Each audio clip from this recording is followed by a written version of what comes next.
cómo se diseña un experimento y cómo se obtienen los resultados de ese experimento. Lo primero que vamos a ver son los conceptos básicos de qué es un experimento, qué recaudos tenemos que tomar para hacer ese experimento, para llegar a unas conclusiones valederas. Tenemos que ver también cuáles son los principales conceptos que están involucrados dentro de lo que es el diseño de experimento. Lo primero que podemos definir y tenemos que definir es lo que es el concepto de experimento. Es una investigación para obtener nuevos hechos o realidades y también para confirmar o rechazar resultados ya de previos experimentos. O sea, supongamos que nosotros sabemos que esta distancia de siembra produce un rendimiento mejor en un determinado cereal. Bueno, muy bien. Ahora, podemos llegar a hacer una experiencia para saber si otra distancia de siembra produce mejor todavía rendimiento. Entonces ahí estaríamos tratando de descubrir una nueva distancia. ¿A través de qué? A través de una experiencia. O sea, si no hay experiencia, nosotros no podemos llegar a ninguna conclusión, inclusive una conclusión valedera. Una conclusión que tenga un sustento estadístico de esos resultados. Muy bien. Entonces, ¿qué definiciones más importantes tenemos que tener en cuenta a la hora de realizar un experimento? Como le decía recién, un experimento, o sea, como ejemplo, puede ser recomendar una variedad, recomendar un fertilizante, recomendar una nueva dieta de engorde, supónganse en cerdo. Puedo probar a lo mejor distintas dosis de riego, distintas dosis de vitamina. Todo esto nos lleva a tener nuevos conocimientos o bien ratificar conocimientos previos que ya tenemos. El primer concepto que tenemos que tener es el concepto de lo que es un tratamiento. El tratamiento es un conjunto particular de condiciones experimentales que se imponen a una unidad experimental dentro del diseño seleccionado y que son objeto de comparación en las investigaciones. Muy bien, ¿qué queremos decir con esto? ¿Qué es un tratamiento? El tratamiento es aquello que nosotros queremos probar. O sea, el tratamiento sería, por ejemplo, las dosis de riego. Ahí podemos tener, y ya lo podemos definir, yo puedo tener varios tratamientos, es decir, tengo 2 dosis o 3 dosis o 4 dosis, puedo probar 2 métodos de siembra, 3 métodos, 4 o lo que nosotros querramos probar. Quiero probar, por ejemplo, distintas temperaturas para ver en qué condiciones una semilla germina mejor en qué temperatura la semilla tiene mejor respuesta en cuanto a su germinación. Ese es el tratamiento. Ahora bien, el tratamiento tiene que ser muy bien elegido y tenemos que también tener en cuenta al momento de elegirlo qué cosa, dónde, o sea, a dónde lo vamos a probar ese tratamiento. A eso se llama la unidad experimental. La primera condición que nosotros tenemos que tener a la hora de planear una experimentación es con qué unidades experimentales nosotros vamos a contar. Por ejemplo, una parcela puede ser una unidad experimental, porque la definición correcta de unidad experimental es el objeto o parcela al cual se le aplica un único nivel de cada tratamiento y en el que se mide y analiza la variable que se investiga. Ejemplo, si yo estoy probando 2 dietas, ¿no es cierto? Vamos a suponer con distintos contenidos de calcio en cerdos, mi unidad experimental va a ser cada cerdo. O sea, yo a cada cerdo le voy a poner una de esas dietas que nosotros queremos comparar. Bien. O si queremos probar distancia de siembra, cada parcela va a recibir una distancia de siembra. Vamos a suponer que tenemos 2 distancias de siembra. Bueno, entonces, cada parcelita va a recibir, y vamos a ver después cómo lo hacemos para seguir la rigurosidad que tiene que tener el diseño de experimento, tiene que recibir una sola dosis. En los ensayos en agricultura, la unidad experimental se la denomina parcela, pero también puede ser una maceta, puede ser una planta, porque supónganse que estamos probando fungicidas. Bueno, la unidad experimental va a ser una planta. Una planta va a recibir una sola dosis de esas que nosotros tenemos para comparar o para probar. Lo que no le dije antes, que nosotros podemos hablar de tratamiento, que tenemos varios tratamientos, podemos hablar de factores. El factor, por ejemplo, distancia, que tenga 2 niveles. El factor dieta puede tener 2 niveles. El factor siembra puede llegar a tener a lo mejor 2 o 3 o 4. Los otros también pueden tener. Depende con lo que nosotros estemos contando para hacer la experiencia y qué es lo que queremos probar. A lo mejor lo único que queremos probar son 2 dietas nada más o 2 distancias de siembra, pero podemos tener que probar 3. Se nos ocurre en la investigación, se nos ocurre que, bueno, podemos tener 5 centímetros, 75, 1 metro de distancia de siembra. Siempre el objetivo, ¿cuál va a ser? Obtener a lo mejor el mejor rendimiento. Bueno, para ver si realmente cuál de esas 3 es las mejores, o tal vez no haya diferencia, pero para eso tenemos que hacer la experiencia. Entonces, esa unidad experimental también tiene que ser muy bien elegida, que es donde nosotros vamos a aplicar ese tratamiento. La otra definición importante es cuál es el material experimental. Bueno, el material experimental es el conjunto de unidades experimentales.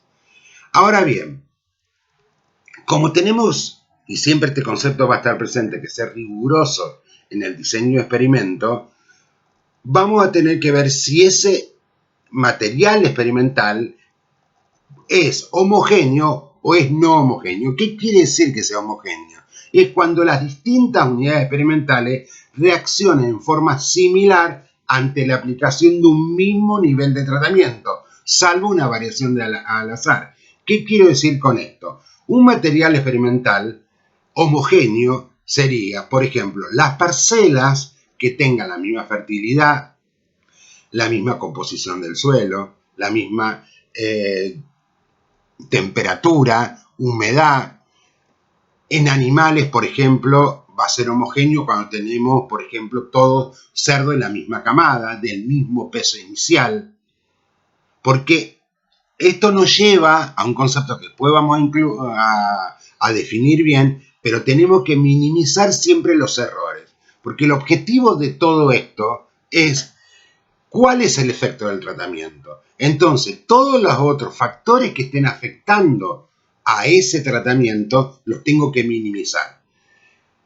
También vamos a definir qué son el material experimental no homogéneo. Obviamente es lo contrario a ser homogéneo, es cuando la reacción ante la aplicación de un nivel del tratamiento difiere entre las unidades experimentales tratadas con el mismo nivel del factor o nivel del tratamiento.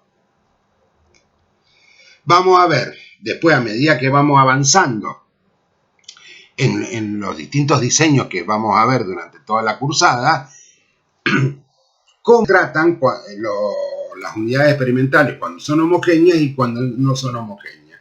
Antes le adelanté que todo esto conlleva a minimizar este error experimental. ¿Qué es un error experimental? Aquí llamamos estadísticamente el error experimental. Es el fracaso de llegar a resultados coincidentes con 2 unidades experimentales, parcela, animales, maceta, caja de laboratorio, etc., tratadas idénticamente.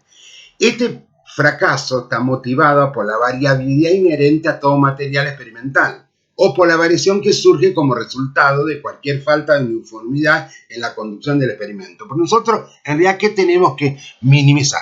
Solo ponemos un fertilizante a una semilla. Bueno, lo que nosotros tenemos que ver, la semilla va a crecer, obviamente va a germinar. Entonces, lo que realmente tenemos que ver, cuánto crece por el efecto de ese tratamiento que nosotros estamos aplicando, que sería una dosis de un fertilizante, y cuánto crece porque crece, en realidad.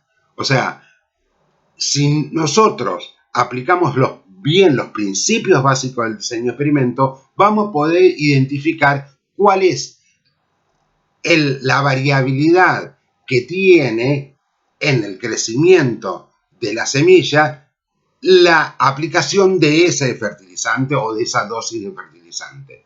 Bien, los pasos a seguir es como toda investigación. Nosotros primero vamos a formular hipótesis que van a ser testeadas. O sea, lo primero que surge es un problema. O sea, yo voy a investigar no por investigar, porque hay un problema, hay una duda que tengo sobre algo. Entonces, por lo tanto, voy a tratar de solucionar ese problema a través de un experimento. Lo primero que se hace siempre es formular una hipótesis. Muy bien. Voy a hacer después un análisis crítico lógico de los problemas que pueden surgir. No sé, yo tengo la hipótesis. Bueno, pero a ver, ¿cómo voy a solucionar o cómo voy a contrastar esa hipótesis? Voy a seleccionar un procedimiento experimental para la investigación, o sea, a través de qué tratamiento, de qué unidades experimentales cuento, qué material experimental tenemos. Obviamente que hago todo el proceso experimental, eso va a surgir datos de ahí. O sea, siempre voy a definir una variable en estudio. La variable en estudio va a ser la altura de la planta, el número de ácaros, el porcentaje de grasa, el aumento de peso. Esa va a ser la variable que a nosotros nos interesa estudiar. Voy a analizar esos datos, voy a interpretarlos en términos del problema, obviamente, y obviamente siempre voy a preparar un informe de los resultados obtenidos en esta experiencia. Bien, ¿qué tenemos que tener en cuenta para controlar ese experimento? Primero, las repeticiones. Yo antes le decía, bueno, muy bien, yo tengo mi unidad experimental, tengo que surge del conjunto que sería el material experimental. Tengo 2 dosis de vitamina. ¿Para qué? Para medir o quiero observar o quiero obtener resultados del aumento de peso en cerdo. Bueno, yo no puedo tomar 2 cerdos que estén en cualquier lugar y decir, bueno, a este le encajo 0,5 de calcio, el otro 0,75 de calcio y los comparo y ya está. No, esa experiencia la tengo que repetir. ¿Por qué? Porque la repetición tiene que ver con el control de la variabilidad que hay entre ese material experimental. Entonces, según la definición que tenemos de repetición, serían las sucesivas medidas sobre un mismo objeto. Darán diferentes lecturas debido a la variación de la apreciación del operador en el acto de tomar las observaciones. Ahí hay una variación humana. A la variación del instrumento de medida al indicar la medida exacta, una variación instrumental, o debido a ambas causas. O sea, ¿qué quiere decir esto? Cuando yo voy a tomar la altura de esa planta, bueno, vamos a seguir con el ejemplo del cerdo. Yo voy a tomar el peso, tiene que ver quién toma ese peso y cuál es el instrumento para pesarlo. Obviamente que siempre tiene que ser el mismo, porque si no ahí puede haber una variación.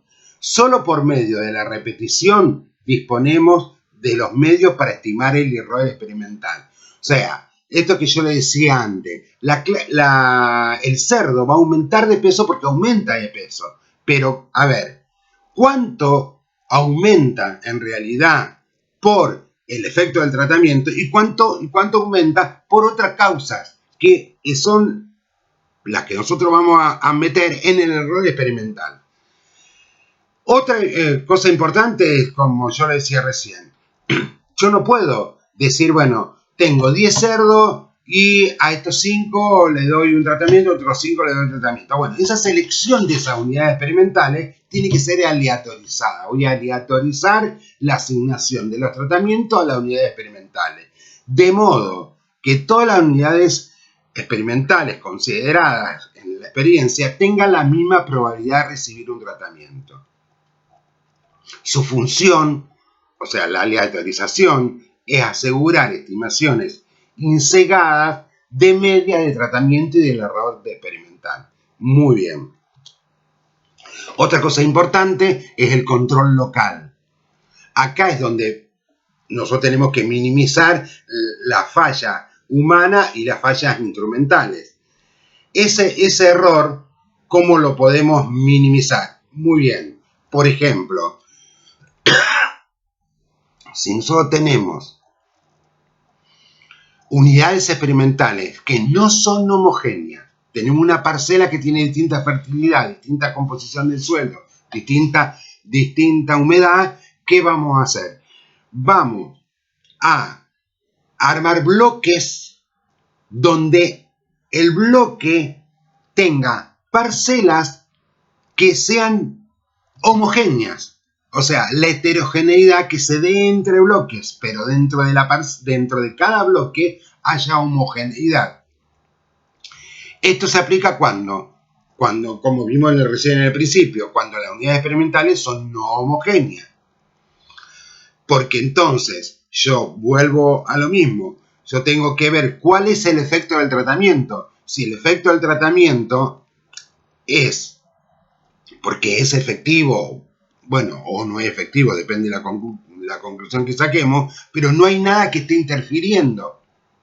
Como en el caso de que si yo trato a unidades experimentales no homogéneas como homogéneas, o sea, si la parcela en realidad no era toda homogénea, no tenía la misma fertilidad, la misma humedad, la misma composición química, puede ser que el efecto del tratamiento se vea afectado justamente por la composición del suelo y no por el efecto del tratamiento.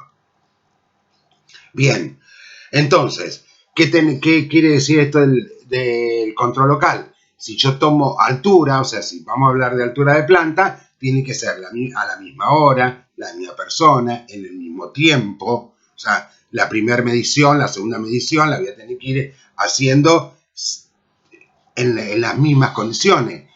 Con los cerdos también. Si tengo cerdos homogéneos, del mismo peso inicial, de la misma raza, bueno, vamos a suponer que la experiencia se hace durante 2 meses. A los 2 meses los tengo que pesar a todos con la misma balanza.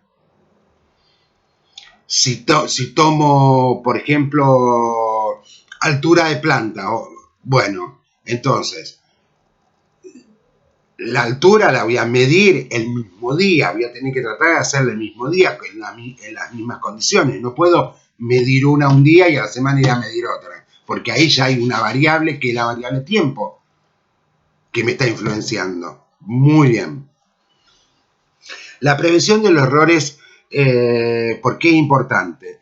A través de que la supervisión y la comprobación adecuada por parte del investigador del trabajo de los auxiliares y del examen de los datos de cada unidad experimental para descubrir y rectificar errores. Tendrá mucha importancia para que las conclusiones sean correctas. Bueno, esto que yo estuve leyendo recién es lo que estuvimos hablando recién. O sea, tenemos que ser muy exhaustivos de esto. Siempre el objetivo